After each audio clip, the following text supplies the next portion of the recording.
So, shocking debt confessions. How many of us actually face debt today, yesterday, years ago, refacing debt again? And now what?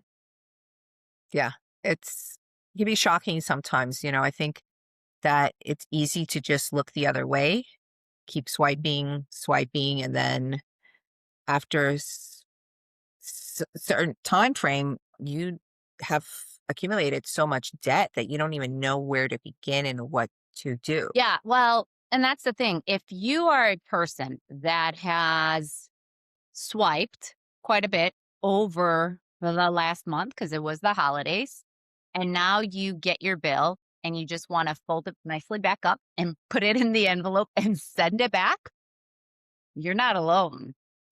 You are not alone. So the question is, what are we supposed to do?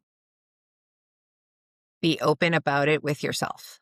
I think that's yeah, I know. For as much as we don't want to, we have to acknowledge. You can't fix a problem if you don't acknowledge it, right? We got to take a look to see what our options are, what realistically we can do about it. Because if we set unrealistic goals, expectations, it's really disheartening for us, right? To be able to fail at that. It's not a good feeling. But if we really focus in on what is our ultimate goal, what do we want to do, and set a plan in motion and keep to that plan, budget ourselves to be able to keep to that plan. Yeah, but the hardest part, Katya, is what if, I'm looking at it, I do the finances in our house. Many women, whether they're single or married or in a relationship, how many of them, and I'm just focused on women right now, have to actually look at it and are scared to think about what they need to even do, right? Is my partner going to agree to these difficult steps? Because if you're used to swiping and swiping and swiping, and now you're like, oh my gosh, I'm in so much debt. What am I supposed to do? How It's do you? interesting because one of the TikTok videos that I always watch is couples coming together with I guess he's a financial advisor, and they talk about their debt, and they're almost in shock when they lay out how much debt there is amongst both of them because they don't realize, what the other person is doing. It's a lot of communication that needs to happen in order for everyone to be on the same page. It's hard because not everyone has the same mindset or goal, thought process on spending. Um, so the communication has to be there amongst the Yeah, co you bring up a good point, and I always look at what are some of the small changes you can make so that you start to see success. Because there are programs out there, and if you have not seen some of the videos on our debt management versus debt settlement, do you refinance and pull cash out from your home? Like there's options out there in other videos, but I always like to say, okay, that could be somewhat overwhelming. How can we look at what's going on today? What is where are we spending most of our money? I know I do this. For example, we like to go out to a restaurant Mhm. once, twice, three times a week, which is terrible, but we're on the run all the time. So it's the kids and I and my husband.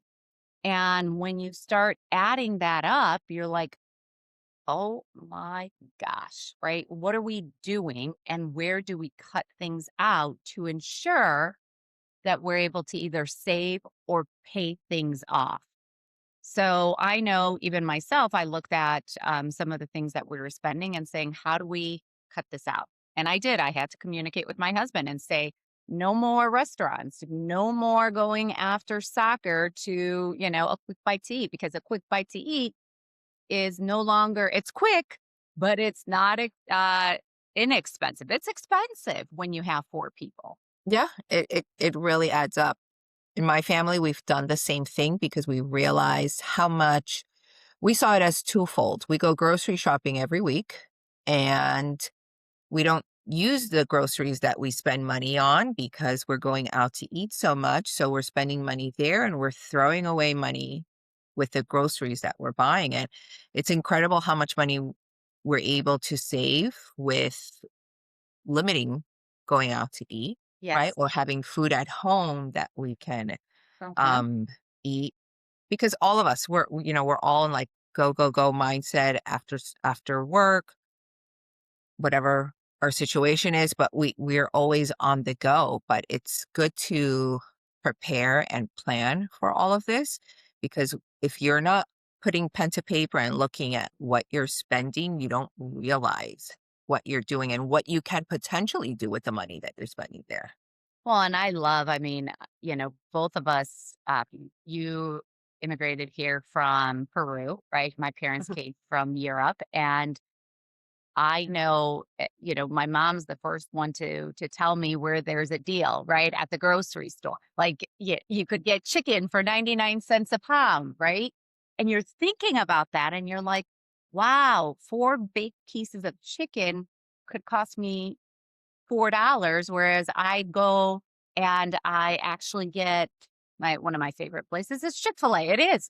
It is what it is, right? So I could Mhm. go and get a sandwich and it doesn't even for $4, I don't even feed my little one Yeah. who's 3 years old, right? So you're thinking about, my gosh, I could spend easily 30 to $40 at Chick-fil-A and it doesn't feed the entire family versus going and yes, picking up chicken at the grocery store when it's on sale, but then having to make it, right? You have to find that love to actually cook. I don't have that love. So I try to find like quick ways of doing so. So I'm asking if anyone has quick ways of cooking to save money, share with us because, that is probably one of the least favorite activities for me. Oh, same here. Not fun. No, No no, joy whatsoever, no. no. But actually going and getting a deal like that, I'm like, wow, that is awesome, right? Mhm. That and it gets me excited because I just saved almost $30 versus spending it on somewhere else. Oh, absolutely. You could easily spend a quick $100 going out to dinner. Oh, yeah. Oh, even more with Yeah. even more, right? Yeah. So when you see that and you're like, I can make dinner for $20, depending on what it is, versus spending over $100. I know people talk about this, but guys, I'm doing it right now, right? Like my mom, she's so great. My sister, they're ones to actually say, hey, there's a bargain. This grocery store has this. This is how much it is. You should go look, right? And it does. It saves so much money. Mhm. It does. Everything adds up. Everything adds up. All the little $20, $30. I mean, next thing you know, you're saving hundreds of dollars on a monthly basis. Yeah. And that's what we're spending on a monthly basis. I know. So, what is the first thing when you have so much debt? Acknowledgement. Yeah. Address it. Don't look the other way, because And that you, adds up. And interest month after month, yeah. yeah, that could be a nice car payment, nice mortgage, depending on how much debt you have. And it does not go away. So, if you do have debt, make sure you acknowledge, like Katya mentioned, make sure you don't hide from it. If you know you can't pay it, watch some of the other videos that we have. What are some of the other options you can take? Yeah. We all have options.